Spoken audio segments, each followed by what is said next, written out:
Estamos en Observatorio en TV UNAM analizando la fiscalización a los partidos políticos que está realizando el Instituto Federal Electoral. Están con nosotros los consejeros electorales Lorenzo Córdoba y Francisco Guerrero. Francisco, los partidos entregan sus informes de gasto, la unidad de fiscalización los analiza y ya puso un primer dictamen sobre la mesa del Consejo General que me gustaría nos explicaras en qué consiste. A ver, eso es muy importante. Primero, los consejeros recibimos el dictamen con muy poquito tiempo. No tenemos más de 48 horas para revisar expedientes, estamos hablando de miles de hojas. Primera cuestión del modelo que creo que vale la pena revisar. Segundo, se nos presentó este dictamen y lo que encontramos en este dictamen, a grosso modo, fue lo siguiente. Como estábamos revisando exclusivamente campaña presidencial, ya decía Lorenzo, adelantamos, quitamos, Lorenzo es el ejemplo del árbol y el bosque, sacamos el árbol presidencial del bosque y solamente revisamos la campaña presidencial porque así nos lo pidieron los partidos, por eso lo estábamos revisando en el mes de enero. Adelantaron. Exacto, adelantamos 6 meses la revisión de las cuentas de la elección presidencial. ¿Qué encontramos? En el caso de la coalición de Andrés Manuel López Obrador y de los partidos políticos que lo acompañaron, encontramos que de acuerdo a las reglas de prorrateo que ellos habían utilizado y estos criterios que explicó Lorenzo, ellos traían un rebase de más de 60 millones de pesos, 62 millones de pesos.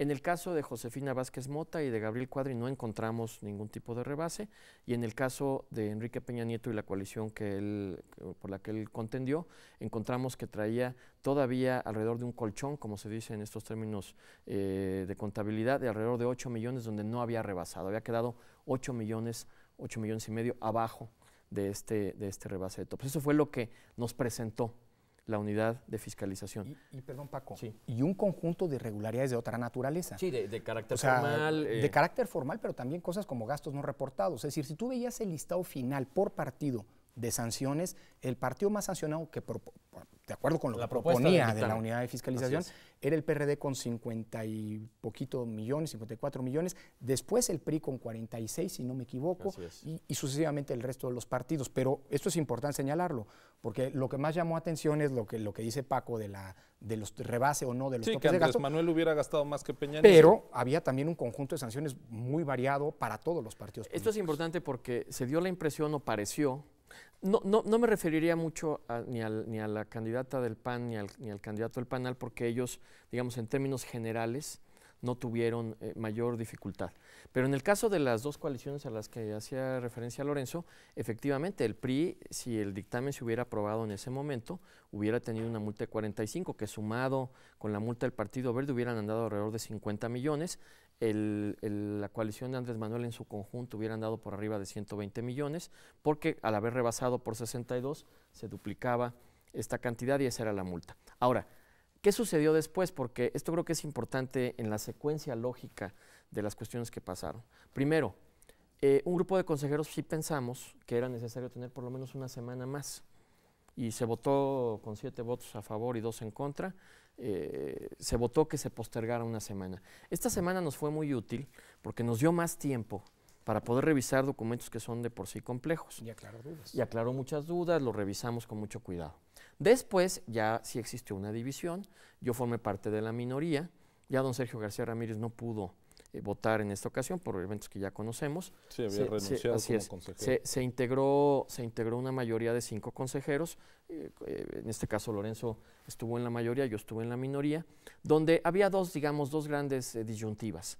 La disyuntiva era votar el dictamen como venía, ya en los términos en los que venía. Hubo 3 consejeros que pensamos que había condiciones para hacerlo. Hubo un grupo de consejeros que estimaron que independientemente de entrar al fondo, por ejemplo, Lorenzo fue muy enfático en esa parte, era necesario revisar la motivación y la explicación del propio dictamen, cómo se explicaba el dictamen por sí.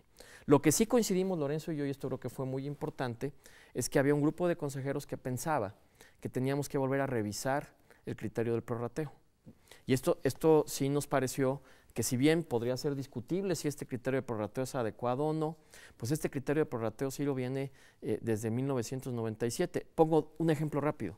En la elección del 2006, Felipe Calderón Hinojosa decidió porque así lo decidió su partido político, que se le cargara 0% a la elección presidencial. Así fue. Y fue aprobado y no tuvo mayor problema.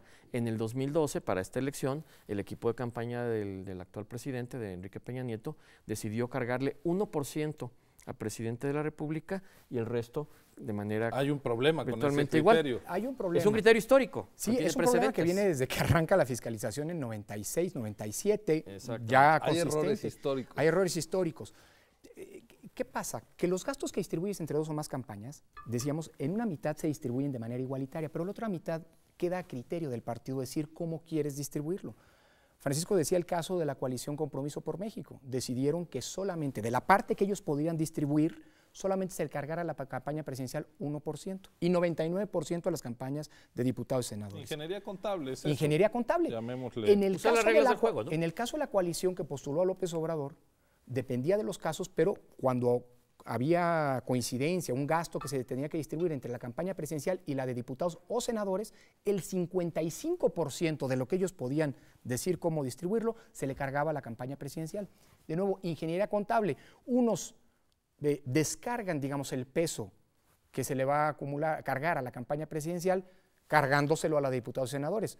Otros hicieron lo contrario. Que eso puede implicar, digamos, por un sistema de vasos comunicantes, Claro. que quien acabe rebasando los topes eventualmente puedan ser otros candidatos. Exactamente. Por eso el criterio, yo me pronuncié, creo que hay coincidencia en ese sentido, es un mal criterio.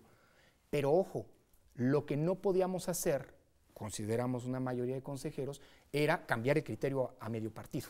Es decir, ya habíamos arrancado con estas reglas, después de este ejercicio habrá que revisar el reglamento, yo creo que habrá que eliminar esta posibilidad de que los partidos jueguen contablemente, pero a ver, creo que el resultado al final es un resultado sumamente positivo para poder entender qué pasó con los gastos de campaña. Okay. Porque no solamente una mayoría que rechazó el dictamen en sus términos, lo decía Paco, pero hubo una mayoría también que coincidió en que la razón de ese rechazo y lo que tendría que corregirse era uno, que la unidad de fiscalización tenía que definir cuál era el criterio de campaña beneficiada y explicar puntualmente, caso por caso, por qué en un gasto determinado se distribuía de esta manera y no de otro. O sea, justificación.